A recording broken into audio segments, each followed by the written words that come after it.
Hey everybody, and thanks for clicking on this video and checking out my channel. So It Chapter 2 comes out at the end of this week. It comes out on Friday. So I thought that before It Chapter 2 came out, we could talk about the first It that was released in 2017. If you'd like to talk about this movie with me, I welcome you to do so, and I'd love for you to do so. Just leave all your thoughts and opinions down in the comment section below, and let's get a fun conversation going. And with all that out of the way, let's talk about 2017's It. So It was directed by Andy Muschietti and stars Jaden Lieberher as Bill, Jeremy Ray Taylor as Ben, Jack Dylan Grazer as Eddie, Chosen Jacobs as Mike, Wyatt Oleff as Stanley, Sophia Lillis as Beverly, Finn Wolfhard as Richie, Nicholas Hamilton as Henry Bowers, and Bill Skarsgård as Pennywise the Dancing Clown. So growing up, I feared horror movies. I didn't really like horror movies all that much. I didn't want to give them a chance. I didn't want to get scared. I didn't like being scared. I scare very easily still to this day. And I was very hesitant to see this movie because there was a lot of build-up and anticipation for it.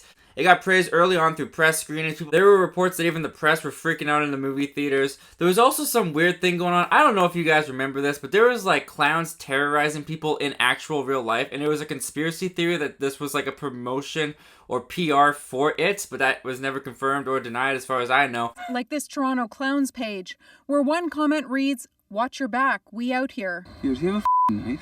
No one really knows why it's happening. One theory is the remake of It, based on Stephen King's book. And it was a freaky time around 2017 when this movie was coming out. The trailers were everywhere, the ads were everywhere. It was hyped as it could be, and I went in with my friends, and this was the very first horror movie that I saw in theaters. And I think I picked a pretty dang good horror movie to try out for the first time in theaters because it was great. Let's talk a little bit more about it. So It follows a group of kids in the town of Derry who are being terrorized by a demonic clown who is able to shapeshift into their worst fears. And together, the group of kids band together to defeat Pennywise the Dancing Clown, as well as uncover some mysteries that lie within their town. So first, right off the bat, why I love It so much, it's this cast. It's this cast of young child actors who have such great chemistry together and amazing acting talent. This movie really does come across as like a coming-of-age story that's trapped inside a horror movie. We're following these kids' lives as they're going through adolescence for the first time. They're just starting to go through puberty, and we meet them just as they're being released from school for the summer. And Andy Muschietti is really able to capture the feel of what that meant as a kid when summer vacation started. You see them throwing away their textbooks, you see them having their plans. Also, the movie's set in the 1980s, so they don't go home to their iPads or play video games. They hang out outside in the wilderness. And I just love the feel of this movie. I love the summer feel of this movie with this group of kids. And I love hanging out with these group because they're all so funny. They're great. Especially Finn Wolfhard as Richie. He cracks me up. He's the comedian of the group of friends. And I like that also when he's the comedian of the group of friends, not every single joke of his lands. Because when you have that comedian in the group of friends, their jokes aren't always funny. They have duds. They fall flat. And Richie is no exception. And I really loved Finn Wolfhard's performance in It, especially since I had just seen Stranger Things before I went into It, and he totally transforms into Richie. He doesn't seem like Mike from Stranger Things at all, and I think that's great for Finn Wolfhard. He really showed his kind of acting talent that he has in this movie because he just goes from one character to another, and I don't see any of the character. Even when I watch Stranger Things Season 3, I don't see any Richie inside of Mike. I think he's really good at playing characters, and I want to see more of this kid. I think he's going to have a big career after It and Stranger Things. But really, I gotta give praise to all the kid actors in this movie. Jaden Lieberher as Bill, he is where the emotion really comes from. This is the character that gets me emotionally invested into the story because at the beginning of the movie, he has a little brother named Georgie, and as we all know, Georgie's fate, it's not great. He doesn't exactly get a happy ending.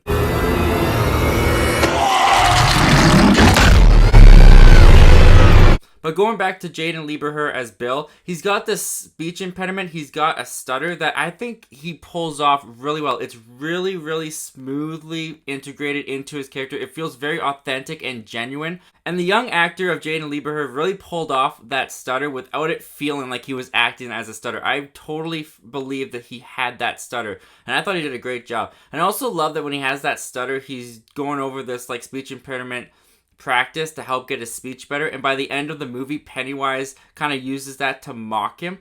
Against the... We'll get to that a little later. But staying with the kid actors, the ones that kind of really fall into the background, I would say, are Wyatt Oleff as Stanley and Chosen Jacobs as Mike. They don't get as much to do. They are part of the group still, but they're kind of more in the background. You know, they're the ones that you don't really focus on too much, don't get much out of. They don't say as much as the other characters do, and they also don't leave as much of an impression on you as the other characters do. Not that the actors are doing a bad job. I don't want to criticize those kids too much because they did have very little to work with, and what they get I think they do a really good job with. But across the board, all these young child actors, they do a phenomenal job in this movie, and they're the reason why I love it the most. But that's not to give any discredit to Bill Skarsgård as Pennywise. So let's talk about Bill Skarsgård for a second as Pennywise. I really love what he does with the character of Pennywise. I remember before going into this movie, I watched the mini-series that has now been cut into a 3-hour movie with Tim Curry as Pennywise. And while I like Tim Curry as Pennywise, he's definitely a different Pennywise than Bill Skarsgård was. Tim Curry really focused more so on the clown aspect of Pennywise. Excuse me, sir. Do you have Prince Albert in a can? You do? Well, you better let the poor guy out. Whereas Bill Skarsgård's Pennywise definitely focuses more on the creepy demonic clown aspect, and I think he pulls it off really well. His eyes go all crazy, they're never staying straight, and one of the scenes, my favorite scene in the movie is definitely when Pennywise is talking to Georgie from the sewer at the beginning of the film, because he just, you see how he entrances kids into kind of like this hypnosis state. He's got these clear crystal blue eyes when we first see him, and he's interacting with Georgie. He's putting on the clown persona. He's talking about the popcorn. He's making the kid laugh, and then when he has had enough, when he's done with the persona and he's done with the charade, his face drops and his eyes change color, and you just see the fear and the unsettlement that Georgie starts to feel in that moment as Pennywise is kind of like, okay, I'm done with setting this kid up. I'm getting hungry. It's time to feast on his fear. And I really love the way that Bill Skarsgård plays that whole scene as Pennywise in the sewer. I think he's great. And I guess from there we can just talk about the scares, because this movie has some pretty creative and a lot of fun scares in it. I love the projector scene. The projector scene is one that was heavily promoted in the trailers, where the kids are sitting around looking at the map of Derry, following the sewer lines, and following the trail to find out everywhere that it happens. And Pennywise appears on the projector screen through a photo, and all the kids start freaking out. It's a really pretty creepy and suspenseful scene that Andy Muschietti has set up here, where the projectors just start switching through the slides until eventually Pennywise's face gets more revealed from the hair flowing back of the mother, until eventually he's fully there, which leads to another really fun sequence, which has kind of been deemed as the haunted house scene, where they go to the house where Pennywise is said to be, and they get trapped in this like haunted house environment. Richie gets stuck in a room full of clowns. Eddie falls and breaks his arm, and Pennywise comes out of the fridge and he's mocking him. He's distorting his body in the broken way that Eddie's arm is, and he's totally mocking this kid and playing on his fear before he's getting ready to devour him. It's a really fun sequence. I really enjoy that sequence a lot. It's one of my favorite sequences in the entire movie. But I love that the movie isn't just scary. It isn't just a scare fest the whole time. This movie has a lot of fun comedy in it too, and that mostly comes from the kids and the way that the characters are. A lot of the humor just comes from the characters, and I really like that about it. Just the way the kids interact, and the way that they mess with each other, and the way that they kind of bust each other's balls at times, especially with Richie. That's what gets the laughs out of me, and it really gets me more connected to this group of kids. It makes me care a lot more about them when I feel like I'm part of the gang. You guys are splashed around in millions of gallons of dairy pee. So, are you serious? Doesn't smell like caca to me, senor. Okay, I can smell that from here. It's probably just your breath wafting back into your face. But the movie isn't just about the kids facing the fear that is Pennywise. It's also about them facing the individual fears that's going on in their lives as they're growing up. You have Bill facing the reality that his brother may actually be gone. As we, the audience, knows, Pennywise gets him at the beginning of the film. But throughout the entire movie, Bill is searching for his brother, and it's really heartbreaking to see this guy everyone's around him has already faced reality. They've told him that his brother is gone. Well, he just keeps saying he's missing. He won't accept the fact that his brother could be dead. He's just missing. And everyone kind of sympathizes with that and tells Bill what he wants to hear. But this movie is really all about Bill coming to face the reality that his brother is indeed gone. Then you got Richie facing his fear of clowns, which also comes to play in the end with Pennywise. You got Eddie facing his fear of being a germaphobe, and also his mother being really controlling and kind of holding him back from life.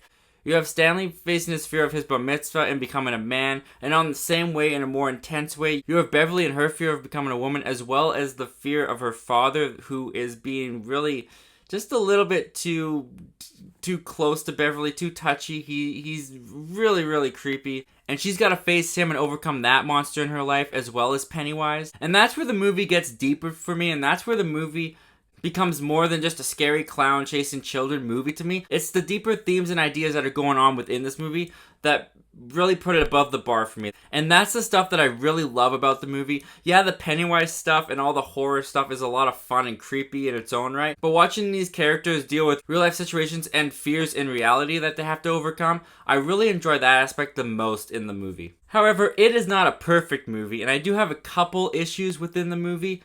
The movie, I feel, can be unintentionally funny in a way. I feel like it goes for a certain tone that just doesn't hit. Where I think this happens the most is the rock fight between the deemed losers club and the bullies at the school that they have to face. It's shot in a really weird comedic kind of way. I don't know, I just think the direction that they went for the rock fight in this movie was just kind of odd. There's this really weird slow motion scene in the middle of it, and I just don't think the tone of what the rock fight was supposed to be, which is a really big moment for these characters to overcome these bullies that have been terrorizing them throughout the entire movie, led by Nicholas Hamilton, who plays Henry Bowers. And we'll get into a negative about his character that I have in just a minute. But this is a really big moment for the Losers Club and for these group of characters to overcome these bullies. And I just think the tone of the rock fight in this movie was just...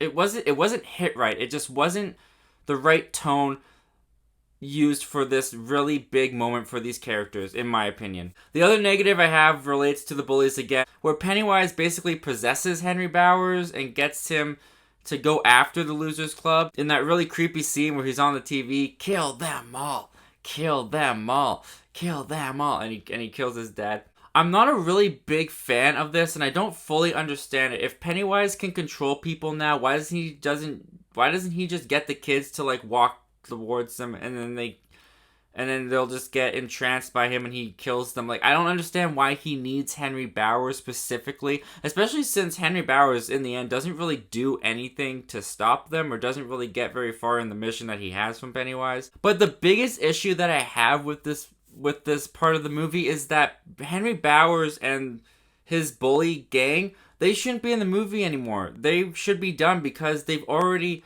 served their purpose. They were the bullies, they were the monsters in reality that were terrorizing these group of kids, the Losers Club, and they've just overcome them. They overcame them with the rock fight. That should have been the end of that storyline. That should have been the end of that conflict. The Losers Club finally overcame their fear with these bullies that were terrorizing them, stood up to them, and beat them at the rock fight. So there's really no reason, in my opinion, to see him come back into the movie at the end for Pennywise to try and get him to do his bidding for them, only to have him in no way succeed.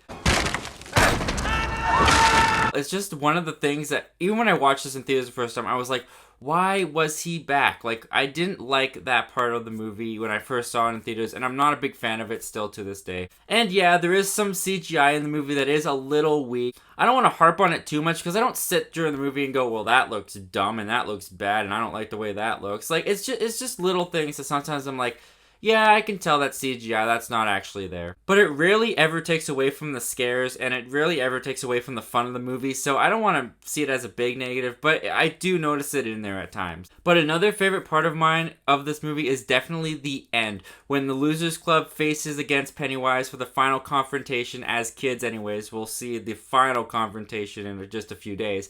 But their final confrontation in this movie with Pennywise, as they're beating the crap out of him and he's shape-shifting into every single monster he can think of that used to scare them, and they just won't take it anymore, and they band together, and their power as friendship and their dynamic together and just banding together is what's able to defeat Pennywise so he can go back into hibernation for the next 27 years. And this is also where Bill gets his closure with his brother. He finds Georgie's jacket amongst the pile of junk that Pennywise has in his cave, and we see him mourn over it. And this is really where the heart of the movie is for me. Georgie and Bill's search for Georgie, eventually leading to the reality that he has to face that Georgie is gone. It honestly breaks my heart. I teared up at the end of this movie when I saw it in theaters. Maybe it's being an older brother myself, but I totally related to that aspect of the movie with Bill, and that is the part that really grabs me emotionally for this movie. And I just really appreciate that that's in this movie. I appreciate that they went one step further and put that heart in this movie. Granted, I haven't read the book. It could be in the book, and this movie could have just taken that from the book. So I should be thanking the book for putting... I should be thanking Stephen King for putting the heart of that in his book. But I do like that it's here in the movie, because as far as I remember, it was nowhere in that 3-hour mini-series that I watched before I saw this one. So that was a really nice surprise for me when I saw it in theaters. And of course, the movie ends with the Losers Club making the blood oath that if Pennywise ever comes back, they will band back together and face him again, as It Chapter 1 appears on the screen and the movie comes to an end. And that'll take us right into It Chapter 2 at the end of this week. As far as my thoughts on the first It movie goes, I love the movie. I think it's great. It's one of my favorite horror movies ever. It's also pretty special to me because it's my first one that I saw in theaters. I just think it has a really fun cast of characters. It's a really great story that Stephen King has thought up. Pennywise, played by Bill Skarsgård, is both terrifying and a lot of fun to watch. As well are the scares. The movie has heart behind it. I think it is just a really great movie experience, and one that I plan on watching for many more years to come. Anyway guys, those are my thoughts and opinions on 2017's It before It Chapter 2 comes out at the end of this week. What do you guys think about the first It? Comment down below, let me know. I want to know all your thoughts and opinions about this movie. And have you picked up your tickets for It Chapter 2 yet? I just picked mine up today. Super excited for the end of this week. Guys, thanks again for clicking on this video and checking out my channel. As always, my name's Zachary Milne. Thank you for talking movies with me, and I hope you have yourself a great day.